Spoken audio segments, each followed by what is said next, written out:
A deformed body, unbearable pain, an odor so nauseating, it made courtiers faint. After his death, cadaveric fluids leaked from his coffin and were lapped up by stray dogs. This was the horrible end of one of history's most feared monarchs.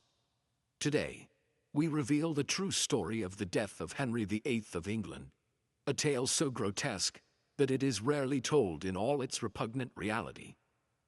Henry Tudor was born on June 28, 1491. When he ascended to the throne at 17, he was considered Europe's most handsome prince. Tall, athletic, with golden red hair and majestic bearing. A Venetian ambassador wrote that he possessed an extraordinary figure and angelic countenance, superior in beauty to any other Christian prince. How then did this exemplar of virility and power end up suffering such a degrading death? The turning point was an accident that occurred in January 1536, during a jousting tournament in Greenwich. At 44 years of age, Henry suffered a terrible fall when his horse collapsed on him. The king remained unconscious for 2 hours, and although he survived, the injury to his right leg would never completely heal. This wound transformed into an open ulcer that constantly suppurated, exhaling a fetid odor that announced his presence even before he entered a room. It was a devastating humiliation for such a vain king. Courtiers were obliged to endure the smell without showing revulsion, under penalty of facing royal wrath. The accident also marked the beginning of a transformation in his behavior. Coincidentally or not, it occurred during the same period when Henry ordered the execution of his second wife, Anne Boleyn, under fabricated accusations of adultery and treason. Some historians suggest that the brain injury resulting from the fall may have exacerbated existing tendencies toward paranoia and fits of rage. With reduced mobility, the king began to gain weight rapidly. His waist, which measured 89 centimeters in his youth, expanded to more than 130 centimeters. His weight exceeded 180 kilograms, making him so obese that he needed to be moved between royal apartments using a specially designed pulley system. The door frames in the palaces had to be widened to allow his passage. The royal diet contributed enormously to his decline. Kitchen records show that Henry consumed approximately 5,000 calories daily, mainly from red meats, with very little vegetables. A typical dinner included multiple types of meat pies and impressive quantities of wine and beer. This regimen, combined with forced inactivity, dramatically accelerated his physical deterioration. The ulcers on his legs worsened over time. Physicians applied treatments that we now know were harmful: cauterization with hot iron, application of mixtures containing arsenic and mercury, and regular bloodletting that only weakened him further. The wounds became so severe that bones were visible through the decomposing flesh. The smell was so nauseating that his presence could be detected 3 rooms away. At 49, Henry married Catherine Howard, a young woman of only 19. He described this marriage as a return to youth. However, the age difference combined with his physical condition made the union a grotesque spectacle. Catherine, unable to bear her deformed and malodorous husband, sought comfort in the arms of a young courtier. When the affair was discovered, the king ordered the execution of both. His last marriage, to Catherine Parr in 1543, was more a political arrangement than a romantic one. Catherine assumed more the role of a nurse than a wife, caring for the dying king with surprising dedication, considering the fate of her predecessors. In his final years, Henry suffered from multiple medical conditions. Modern experts believe he likely suffered from diabetes, severe gout, hypertension, and heart failure. Some suggest syphilis, although this diagnosis is disputed by many current historians. This combination of diseases transformed his last years into continuous torment. Accounts from the period describe how the king alternated between periods of unbearable pain, during which he screamed and cursed everyone around him, and moments of deep melancholy, when he remained motionless for hours. Henry's paranoia intensified, along with his physical suffering. The once brilliant statesman became obsessed with imaginary conspiracies, executing close friends and loyal advisors on unfounded suspicions. Terror dominated the court, as an imprudent comment or a misinterpreted look could result in an accusation of treason. Notably, he ordered the execution of Henry Howard, Earl of Surrey, just 9 days before his own death. His fear of poisoning became an obsession. He implemented an elaborate food security system, requiring servants to taste each dish before it reached his table. All utensils were meticulously inspected. This fixation may have been a symptom of his increasing mental instability, or the result of recurring minor strokes. As the end approached, Henry's suffering reached almost unimaginable levels. In his final months, he could barely move, even with help. Gangrene had set in his legs, intensifying the already unbearable odor. The royal court became a place of miasma and whispers, with courtiers covering their noses with perfume-soaked handkerchiefs, while forcing themselves to remain in the royal presence. During his last winter, in 1546–47, the king's health deteriorated rapidly. He suffered from recurrent fevers, probably due to septicemia, from the numerous infections in his body. His breathing became increasingly difficult, and episodes of delirium became frequent.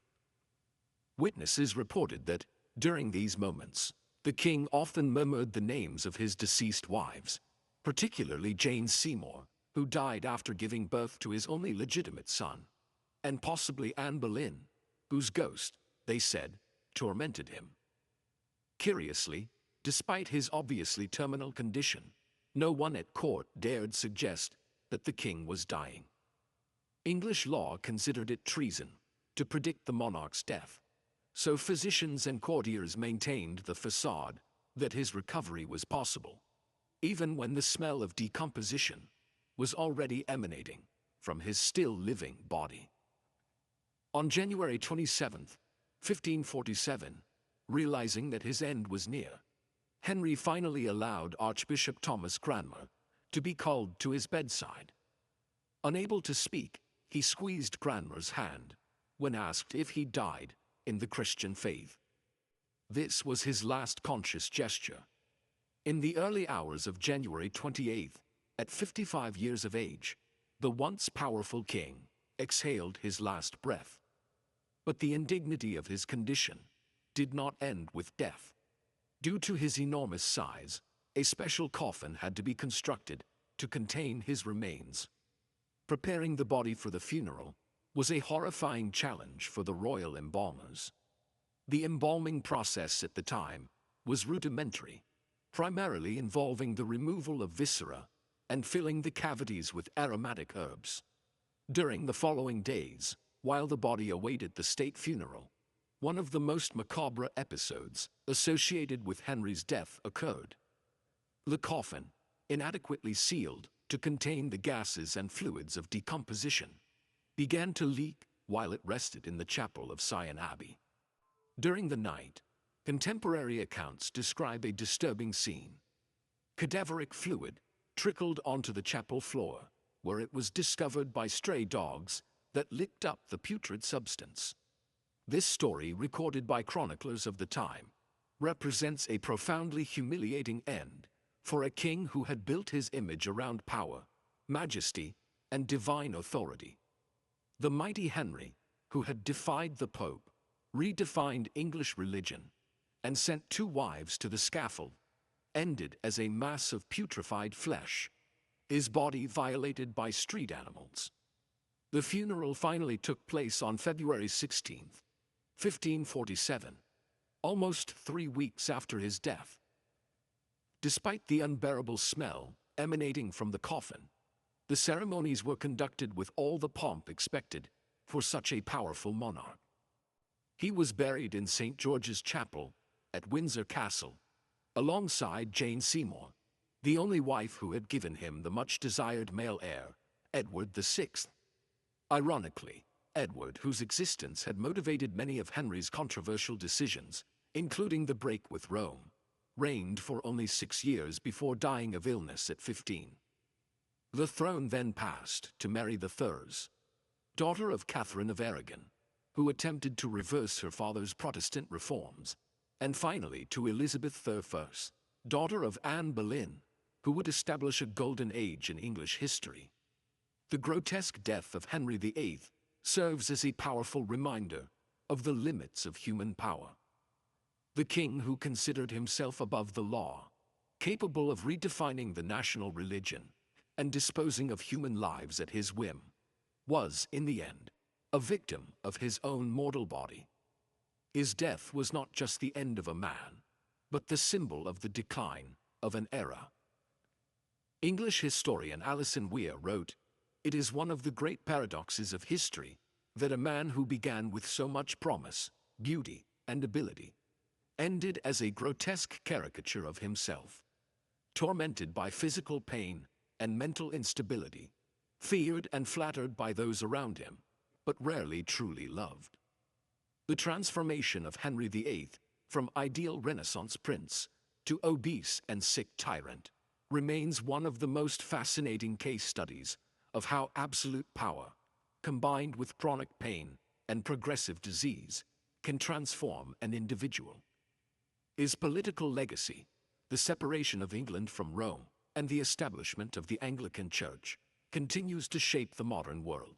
But his personal end serves as a reminder of human fragility.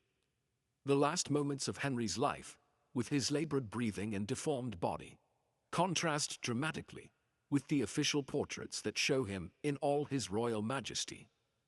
This dissonance between public image and private reality is one of the great lessons of his life and death.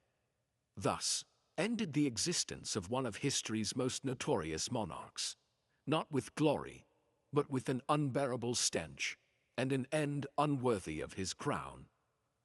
The man who transformed England and permanently altered the course of Western history ended up, like all of us, a victim of the inevitable deterioration of the flesh. The death of Henry VIII was not just a historical event, but also a symbolic moment that reflects on the ephemeral nature of power. In his final years, as the king's body deteriorated, so too did the myth of royal invulnerability. The monarchy, a divine institution that considered itself above the laws of nature, was forced to recognize its own mortality. The final irony in Henry VIII's life is that the man who strove so hard to ensure a male lineage, to the point of breaking with Rome and executing 2 wives, engendered a fragile son who would die young. His true legacy would come through his daughters, particularly Elizabeth I, daughter of the woman he executed under false accusations. Perhaps the deepest lesson in the death of Henry VIII is that not even absolute power can conquer the limitations of the human body. The man who rewrote the laws of his nation to satisfy his desires could not rewrite the laws of nature. In the end, even the most powerful of kings faces the same fate as the humblest of subjects. The death of Henry VIII is not just a story of medical horror, but a moral tale about the limits of human power and the inevitability of physical deterioration. His body, which was once admired as the embodiment of royalty, became a symbol of the transience of all earthly glory. This narrative reminds us that, in the end, we are all equal before death, regardless of our achievements or social positions.